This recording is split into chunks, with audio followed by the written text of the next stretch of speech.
This is Jesse Hensley. And this is Josh Turner. Welcome to Turn Down for What? Welcome back to Turn Down for What? We have a special episode today. So a few weeks ago, we've been talking about aircraft and what their impact is into the EV space. And for us personally, when we started talking about the charging stations and the EV space, a year and a half ago, and looking into the different types of EV, everything that's there, we had no clue the type of aircraft that would be coming out on the market or what their impact is going to be into the community. So today we're going to be going over some of those programs and some of those, I guess, items that we've been discussing. And we have a very special guest, Josh. Yes. I mean, a lot of people, when they think of EVs, you know, like we've said in the past, it's strictly the cars. And I mean, that's mostly what we focused our attention on, is the vehicles, because that's what's out, that's what's driving, that's what the infrastructure is working towards. However, there is the secret, hidden gem that's not so widely known yet, but it is taking strong momentum, and that is the EV airspace. And that's something that we've been researching for a while. We're really, really excited about. And, you know, it's amazing when I did the research how far along that industry is already coming, and, you know, where the trajectory of it's headed. And that's why we got connected to Mr. Ian Villa. He's located here in Tennessee, but he is, I'll let him do a full introduction, but he's with Whisper Aero, which is a company that is working on some unique aspects of the propulsion, thrust technology. Yeah. Introduce yourself. All of those things. Welcome. Thank you. My name's Ian Villa. I am the co-founder and COO of a startup in Tennessee called Whisper Aero.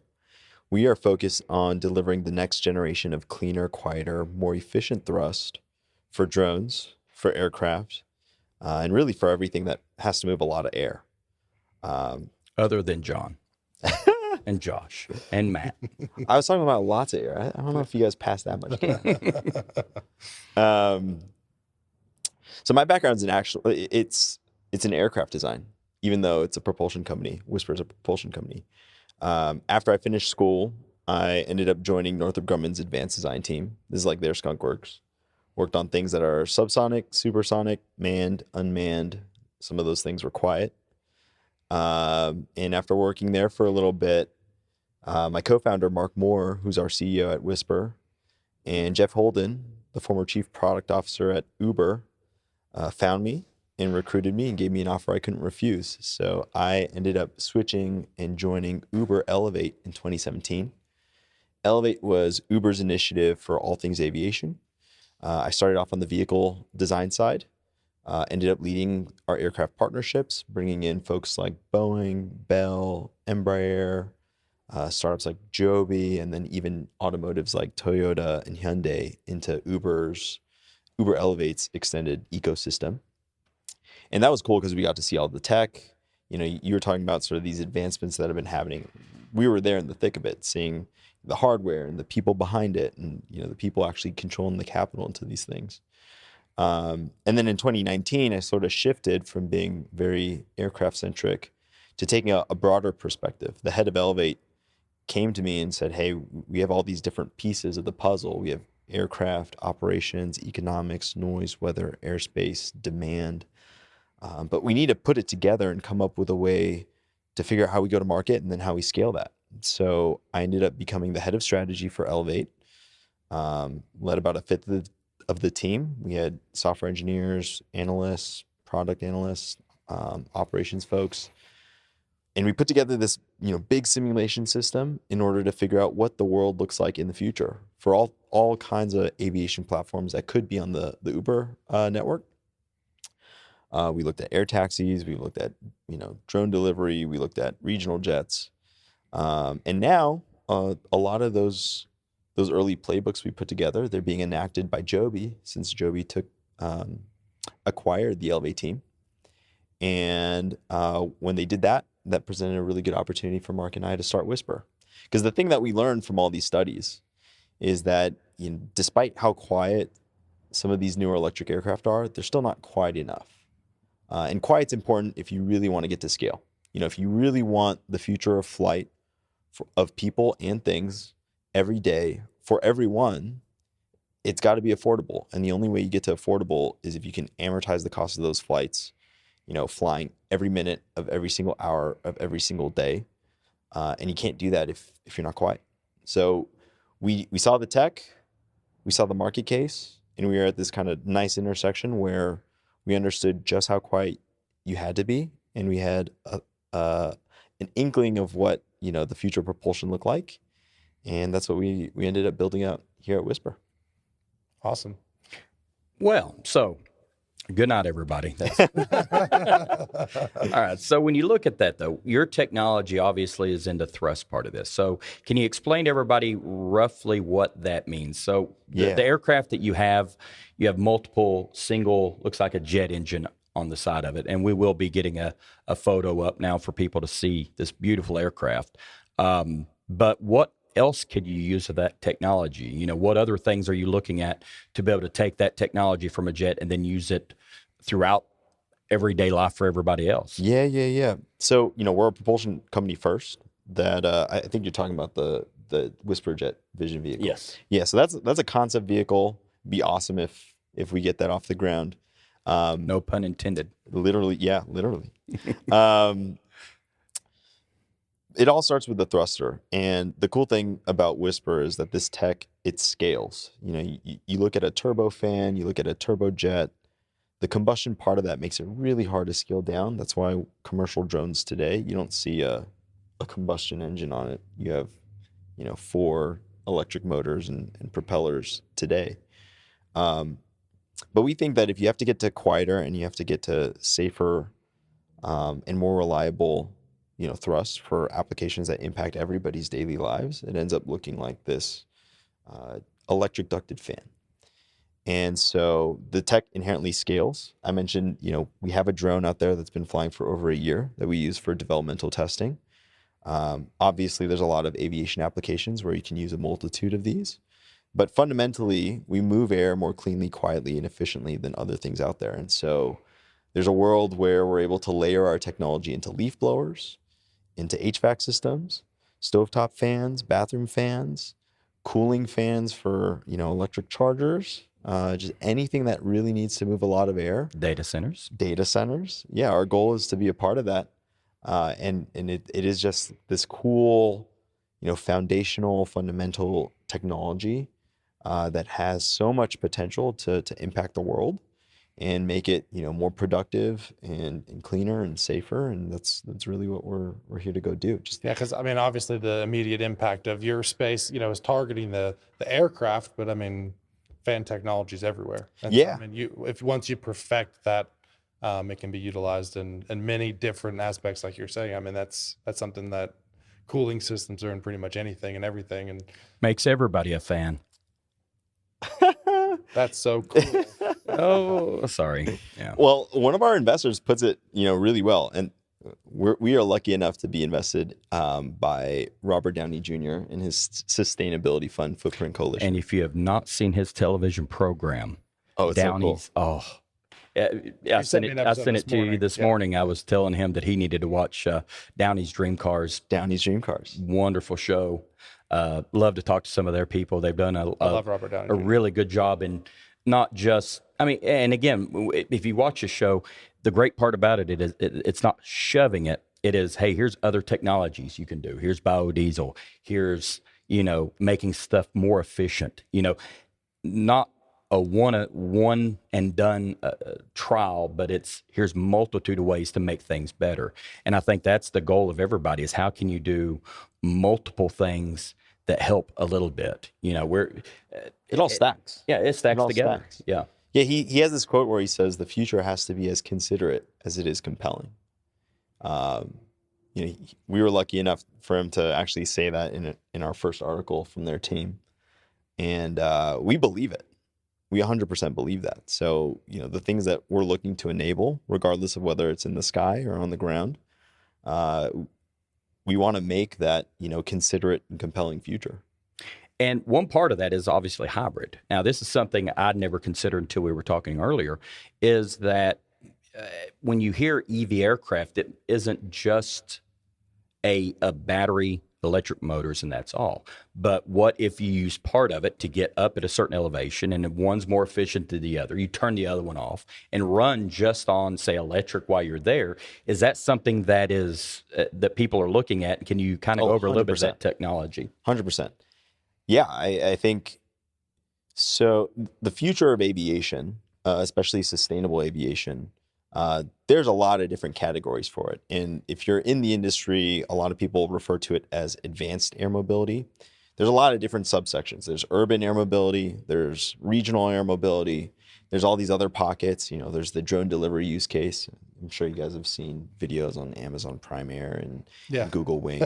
There's all these facets that sort of umbrella under what we call advanced air mobility.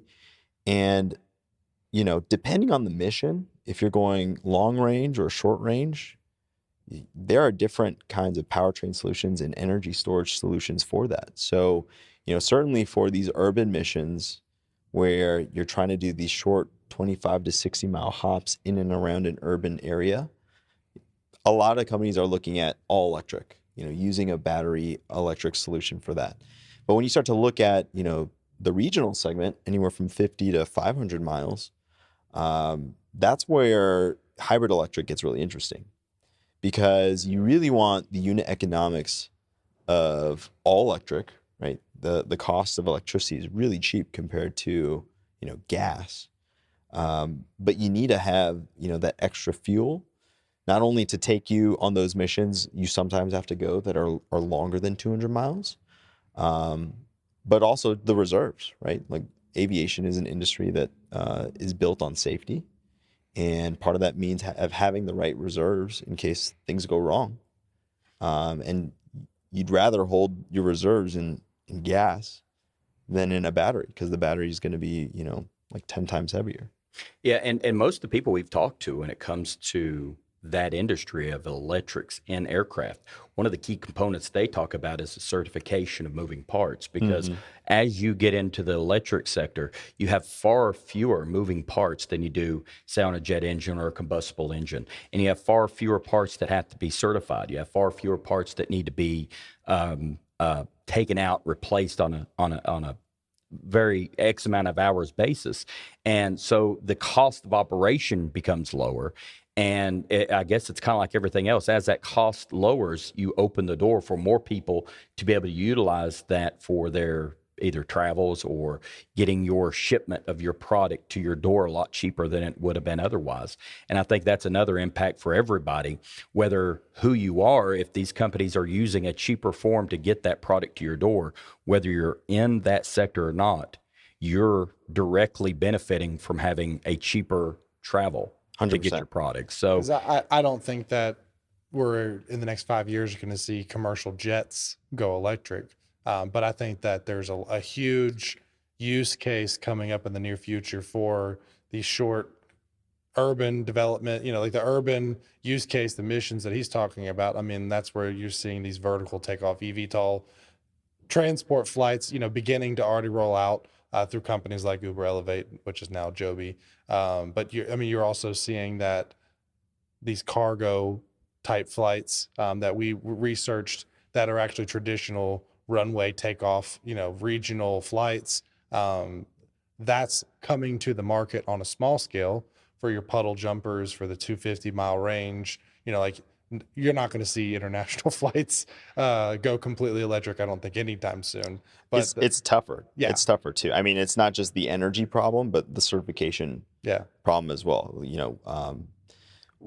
In talking with the FAA, everything's kind of crawl, walk, run. And we're lucky enough to be in this age where so many folks are looking at the future of sustainable aviation and making leaps and bounds to actually innovate in certification of these electric VTOLs and these more electric aircraft. But you don't go from certifying a 5,000-pound electric vertical takeoff aircraft to then certifying a 200,000 200,000-pound jetliner that's also electric or hybrid electric or hydrogen, you know, whatever flavor of that. And there's companies like Alice. I mean, what's the seating on Alice? Eviation. Yeah. Yeah, that's another regional. I think they're targeting 9 passengers and a pilot. Yeah. Yeah. And then the University of Tennessee, along with, I think Tennessee Tech was part of it, received a large grant, multiple millions, to develop a 32-passenger jet, just to start the design of it. I think, yeah, you know, I think you want to be in sort of this Part 23 certification realm where you get the 9-seat, you know, 9-passenger, 1 pilot figured out. And then as soon as that's solved, then it's going to be a much easier feat to go and look at the 30 or 50 seaters. Yeah. And it's going to be a staged release on exactly. that. Yeah. And it's not just the FAA that's thinking about it this way, but, you know, the operators too. And actually, we believe in this market so much. We actually recently published 4 papers in the American Institute for Aeronautics and Astronautics. And I will be providing those links. Yeah. You can go to our website to see those, but yeah, it was pretty big for us to show that. I mean, we really spent a lot of time looking at the business case for regional, but also looking at our tech and showing more about the tech and how the tech and the business case come together to really open up these future markets. And I think the unique part about that is kind of like with our companies, you know, we're looking at it from a different angle. We're more supplying assistance to companies like yours.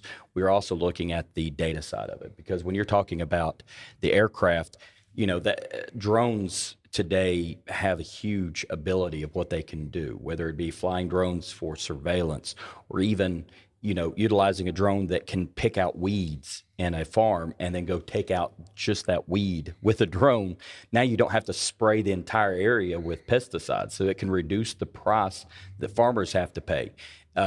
You can go through a drones and get the distribution of corn to find out which ones did grow all the way. So you only needed a little bit of fertilizer here for the next 2 months. So it can save a lot of money from, if you utilize it along with technology. And of course, we won't get into AI because there's a lot of different people that feel differently about AI right now. But eventually that is going to go into some of these other areas. And one area that I don't know a lot about is the drone deliveries. Now, I've seen it with Pizza Hut or Domino's was talking about their drone delivery for their pizza. We knew Amazon a while back made their announcements with AWS. I remember one of the data centers that I was involved with that was holding some of that. So can you go over what you feel like in the next 5 to 10 years, the drone industry, since that's something that I'm sure you follow a lot of when it comes to either deliveries for packages or deliveries for any other item? I'm sure you have a much different take than other people on that one. Can you give us a little bit about that? Yeah, I mean, it might have been, 2015 when Jeff Bezos said, you know, we're going to have Amazon deliveries by drone in 5 years. Yeah. It's now 2023. I mean, it might have been before, actually. About the same time we got our Cybertruck reservation, I think. So. Yeah, right? And we've got ours, right? Maybe soon, though. Hey, I'm hoping. So we'll see. First one rolled off the lot. So, I mean, like the line. So, I mean, we're getting close. But anyways. Yeah, I mean, I think the future of commercial drone delivery is a bright one. Definitely timing-wise, really hard to say. But we've made way more strides in the last decade, and it feels more and more like it's accelerating. So I guess my background in drone delivery, a lot of people don't realize this, but at Uber, we had our own like delivery drone efforts for Uber Eats. And so we were doing a bunch of experiments with the FAA looking at beyond visual line of sight flights. You know, today, if you fly a drone commercially, you still have to have line of sight. Yeah. And so back in like 2018, 2019, it was a big thing to get this beyond visual line of sight waiver to actually fly the drone way past where an observer could see. And now, you know, there's a few companies doing it, but you still have to apply for a waiver. And so we were able to say that we are the first, you know, folks to deliver chicken McNuggets beyond visual line of sight.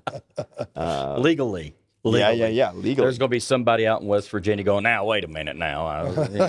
There were some videos on the internet at one point of like drones kind of like carrying a pizza by like a winch in San Francisco, but that was not above board. Yeah. Yeah. So we did that. looked really closely at the problem and everything, not just from the operations, but the unit economics, and even started looking at custom drone solutions. And I think back then, this is coupled to why we started Whispers. Just noise matters a lot still. We were playing around with these, and I don't want to say playing around, but we were operating these multi-rotor aircraft, and despite being much smaller, 55 pounds as opposed to like a 5,000 pound eVTOL, the noise still hits you. And anybody that's been to a park or been at like a national park or some site, and you see someone with their DJI drone, you hear it. Yeah, they're noisy. And so if you just imagine a world where the people want to get their Uber Eats by drone, or they forgot something in their shopping cart and now they want to order it and have the drone get to you at it's a your very house. noisy world. Yeah, Yeah, unless you solve that. yeah.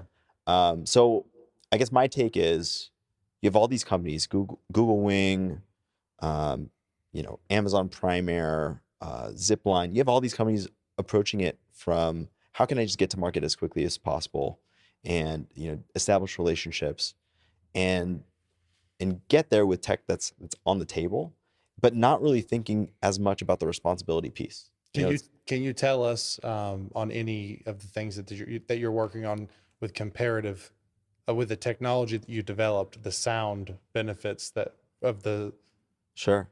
from what it is to Other where than you just have the fact that when you build something, it's your responsibility not to pollute. And noise pollution is definitely something that today you see. It's kind of like light pollution. When you're in a city, you can't look up and see the stars. Yeah. I was coming back from North Carolina, and I was in Boone, North Carolina this past couple of days ago. And we stopped. It was a dark place. I got out and I looked up. And, even though I live in the mountains, I was shocked with how much I could see. And, that's just today, not counting the noise part of it. If I'm at a lake or something, or Yosemite or anywhere like that, and I start hearing several drones buzzing by, that's going to ruin it for me. So I think, Absolutely. For your question there is,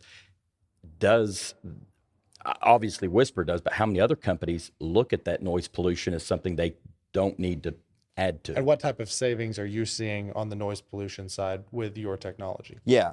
The thing that matters most is, if you really want to be responsible, how do you actually produce a sound profile that masks itself into the natural ambient, right? The natural ambient of your rural, your suburban, and your urban soundscapes. And they're all kind of different. What we do is we take all the tones that would typically, be produced when you generate thrust. We take all those tones and we minimize them. And then the few tones that your ear would pick up, first, we move those into a region of frequencies that are above human hearing and also still pleasant for your pets, your dogs, your cats, you name birds. That's our trick. And what that ends up doing is, from a loudness perspective, you can see, anywhere from like a 10 to 15 dB benefit over other things out there. That's huge, right? Yeah. dB is logarithmic, so that's not a linear scale. That's a big difference. Okay. But also, even apples to apples, like your ear, loudness is maybe a reductive way to think about it. You got to think about the entirety of the frequencies. And that is just not going to be annoying to people the way that these open rotor concepts that you see flying or you see concepted out on the internet will annoy you. Yeah. Yeah. So you're basically tuning the frequencies to where it's the least, you might lose a little bit in efficiency or power, but it's going to be a much better impact to the community. Well, that's the cool thing, actually, because it's not only quieter, but the efficiency is even better. Oh, okay. We do this trick where, if you look at a modern turbofan that's on like a 737, 747, 787, these engine companies today have to push toward these really large fans. And there's a big efficiency hit because of the tip gap. It's got these big blades, and there's a small, very, very, fine tolerance between the tip and the case.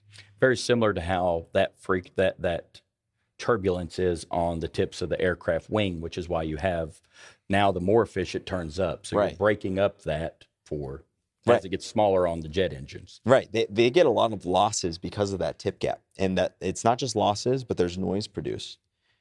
Our technology, we actually have no gap. It's almost like having a wingtip on every single blade. And so, you know, a Pratt & Whitney or a Rolls-Royce engine, they're able to achieve a fan efficiency, you know, of around 90%. We're able to get those same kinds of fan efficiencies, but in fans that are this small. Where And it's that's even huge. harder to scale down. Which is where in the model that you put out a couple weeks ago, was it mid-June that you guys announced? Yeah. At AIAA. Which we can show a photo on the screen now. But yeah, I mean, that model, are those the... That leverages the benefits of not having that tip gap. And so that's one of the cool benefits of the technology. Not only is it quieter, but at the fan, you're now much more efficient. You leverage those efficiencies and stack them up in a way that gets you to a much better product. And our philosophy is that, you know, we're not here to just deliver a quieter, you know, propulsion solution. We want to help, you know, airframers and other companies out there deliver products that are better in every single dimension. Like when people buy a Tesla, they don't buy a Tesla just because it's electric, but it's because there's this overall experience that's better on many different levels. And if you can you drive an F-150 Lightning. And then you try to charge it somewhere and you're like, where's my charger at? So, but yeah, if you can be cheaper and more efficient and cleaner and quieter, why wouldn't you be? Yeah. I mean, that if you make a solution so that, you know, it's not just greener, but it's the economically rational solution to go do so. If you're Joe Schmo, you make it really easy for everybody to sort of convert and embrace what's better for the world. especially if it's a better product. You know, that's I guess with our vehicles and everybody that has moved over that hasn't drove an EV or doesn't have an EV, they don't understand a lot of the things that we go over. Fortunately, a lot of people that listen do understand that. They know that when you drive a vehicle like that, you do have that propulsion that is a lot better than what you get out of the cars that are currently ICE cars. You get the ability to wake up every morning with a full tank, you do have some downsides. We don't have a 400 or 500 mile range like we have with the yet. But that's where, you know, this is also so early in the development of these things that when you look at the aircraft, though, I feel like the aircraft side of this is going to have the biggest benefit because it is one of the bigger polluters when you start looking at burning the fuels. And then you're talking about the efficiency. I think we talked about it a couple of weeks ago where, you know, you're looking at $450 or plus per hour to operate the same aircraft on electric would be what, $75, $80 an hour. So that's going to mean that whether you want it or not, your goods are going to come cheaper than it would have been the other way. So, you know, why not like that? The companies make more profit. Yeah. Or they'll cut the cost, you know. I mean, hope they cut the cost. I think they will. I mean, we see a world where you can make the per seat mile cost of flying on an electric or hybrid electric regional jet as cheap as driving your car today, right? The federal reimbursable cost of driving a car is about 62 cents, I think. We think you can hit that when you electrify aircraft properly and you leverage the benefits of the right propulsion system. You know, today's piston engine, you know, regional aircraft, you're looking at above, you know, $1.20, in some cases much higher than that. Yeah, I mean, I have a buddy that has just a Beechcraft, just a regular small aircraft, and he was offering to take us to Nashville and back from here. It's about a 4.5 hour drive, a couple hundred nautical miles. And he was like, well, if you just pay for the fuel cost, I can take you there. I was like, okay. How much was that for you? $500. And he was going to do it. He was going to fly us there for free. Yeah. But I can drive my electric truck there and back and spend literally $25 on electric or spend $500 on fuel. It's like, it's just not economic. But when you get that and the electric to get there and back then becomes $50, $75, it makes it a much more efficient solution for transportation. When it's the same cost as what the government would pay you to drive that same route, and faster, it's a pretty easy decision. Like as long as you're willing to take a flight, you should fly. Yeah. And I mean, I think that there's a gigantic use case coming in the next few years for the convenience of the small 9-passenger, 5, 10, 12 passenger use case to get from one regional area to another. And I mean, they're utilizing that with these urban solutions with getting people from one side of an urban area to another because it's so congested that makes a tremendous amount of sense. But if I'm going from here to a solution like Nashville, if I can do that efficiently, it decongest the road. And if it's the equal cost, I mean, I think there's a gigantic use case for that. Since we're talking about cost, and we didn't talk about this earlier, so if any of this isn't information that needs to be told, then please don't. But obviously, we're talking about thrust, and jet engines and prop planes have a certain thrust. And we have a certain thrust per dollar, I'm assuming, when it comes to the cost of that engine, whether it be a large jet engine or a piston engine. You know, obviously they cost a lot more than a regular engine because of the redundancies and everything. So when you compare, because you have a lot less moving parts, when you compare the amount of thrust, say both of the wings of the prototype aircraft you're talking about, and then say, okay, this would be similar to this size propped engine. How does it compare with cost? Is it about the same amount for the both engines, but you have less maintenance, or is yours a lot cheaper? So yeah, and I won't necessarily say any specific numbers, but we'll do some comparisons here. So for that regional jet you're talking about, if you compare that vision concept that we presented, which has 22 of our scaled up versions of our electric ducted fan, versus like a PC-12, which has, you know, a single 5-bladed prop and a piston engine on it. We think it's very possible to have an overall propulsion cost of those fans lower than the combined cost of that propeller and that piston engine. And what's cooler is that not only is it going to be cheaper to manufacture using advanced manufacturing techniques, you know, maintenance costs are lower because, as you were alluding to, you mentioned it earlier here and in the last episode, the moving part is the bearing. And then outside of that, what do you have? You have flaps. Okay, well, the flaps you already were accounting for, you know, between the aircraft. And the other cool thing is you have redundancy. You know, you lose that single piston engine. All right, you have zero thrust. You went from 100 to 0. You lose one of those 22 electric fans, all right, you have 21 out of 22, maybe you have 20 out of 22 if you shut off the opposite one. Okay. Yeah. You're still flying. It's just at that point in time reduced power, but you'll be just fine. You're falling with style. Yeah. And, not even falling.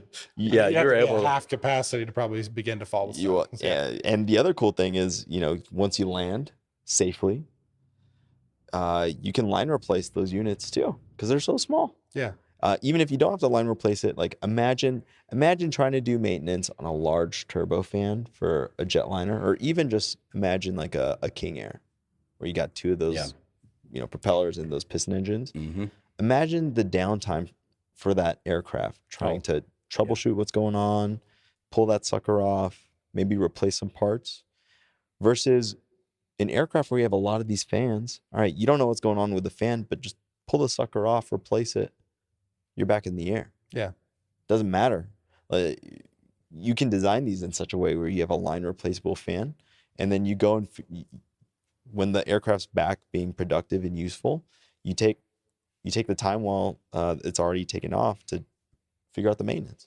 Yeah, I think that a lot of people may have a natural insecurity about the safety of an electric plane, but like we just said, I mean, I think the limited amount of parts, and for a system like yours, you know, if you lose your engine, you're screwed because you have one engine. But it's one of those things that, you know, on a single prop. But I mean, when you're dealing with this technology, like you're saying, you can be losing fans. I mean, and it's just the fans and the battery. And so, I mean, if you have that technology, there's not, well, this part went wrong, this part went wrong. And the maintenance cost, a lot of people I don't think realize the maintenance cost. I just asked a buddy, I don't know if he's gonna respond. So he did respond. He has that Beechcraft plane. It cost him about $10,000 to $15,000 a year to maintenance his plane, because the standards of aircraft and the maintenance required for an engine that's going to take you up in the air is very high.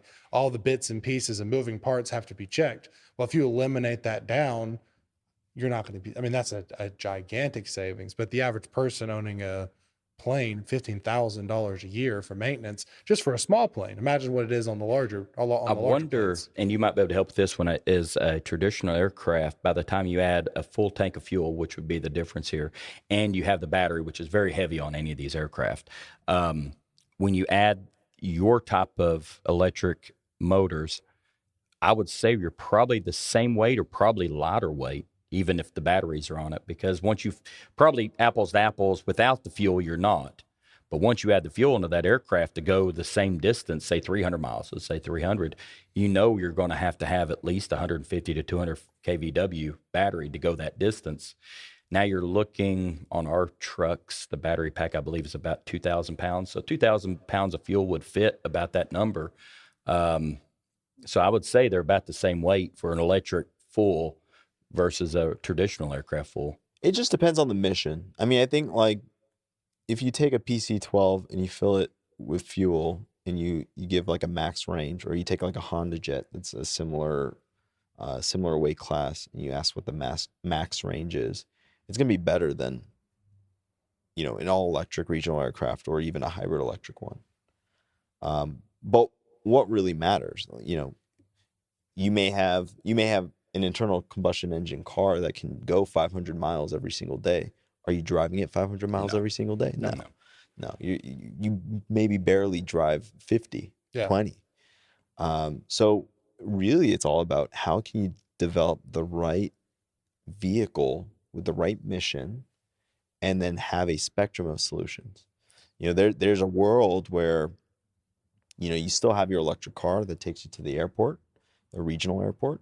And then at that regional airport, I go to Nashville. I'm like, okay, I need to see you guys in Johnson City. I fly out there on a more electric aircraft. And that's really great at like the 200-mile range, where you're now paying sort of the all electric direct operating costs. And then back on the ground, there's something electric there to take me all the way into this couch and chat with you guys. And even today, with this technology in its infancy, I can see that scenario being much cheaper on the EV side. Easily. By a large factor today, not counting what we do know is coming. Just that scenario of going from Nashville, there, here. Today on the EV side, that's going to be much cheaper, probably 25% of the cost that it would be otherwise. And I think a key word that he was talking about earlier with this technology that your company has developed is it's quieter and it uses less energy. And that's something that, if you look at the car space, companies like GM came out and they dropped their Hummer. They put a 200 kilowatt battery in it to get it to go the 300-mile range, because they had this massive battery, massive weight, and that's a means to an end. But if you get the efficiency, which is where you see some of those models trying to develop, like Ford is working on how do we get lighter vehicles, that way it's more efficient and you don't need as large of a battery to get the same range.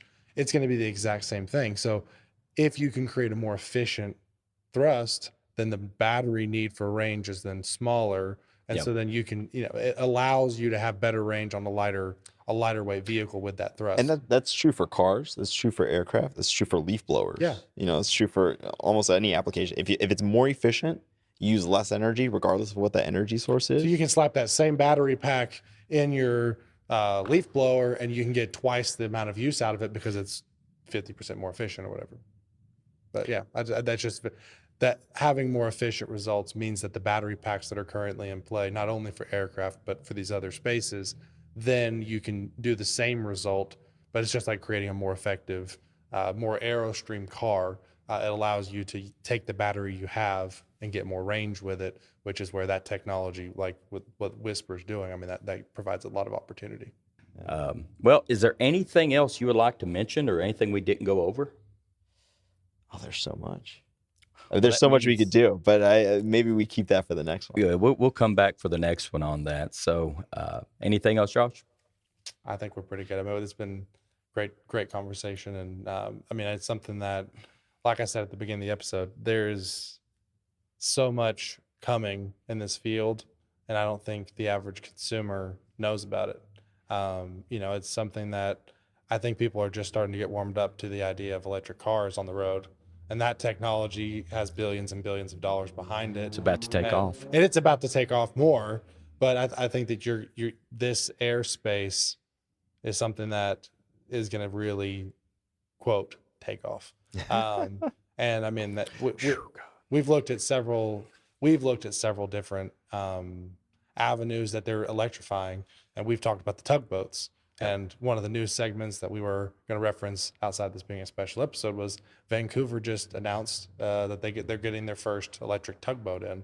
And it's like, you never think of that, but the electrification is coming to so many different areas, and it's the aircraft one really has me excited for what that might look like in 10 years. Yeah, and we'll get into that too, because a lot of people don't realize what has already been electrified, Leaf blowers. everything. Leaf blowers, definitely leaf blowers. I think that's the best one so far. So.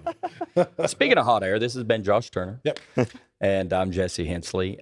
Thank you for coming today. Ian. It's been a pleasure. Well, you were supposed to, yeah. So Whisper Aero, be sure to look them up if you're looking for a position and that interests you. Definitely hit their website up. I would encourage, if you're just an average consumer, still follow what they're absolutely doing. on all their social media. Go to the different social media profiles, because We just updated our website. So take I a look at noticed that too. It doesn't have the coming soon on the front no more. Yeah. Ah, man, that was rough. You kept titillating me, wanting to see what you were bringing. So There's still more. Don't worry. provide your website address. You can just go to Whisper, WHISPER.Aero, AERO. That's simple. simple. Yep. Been turned down for what? Thank you.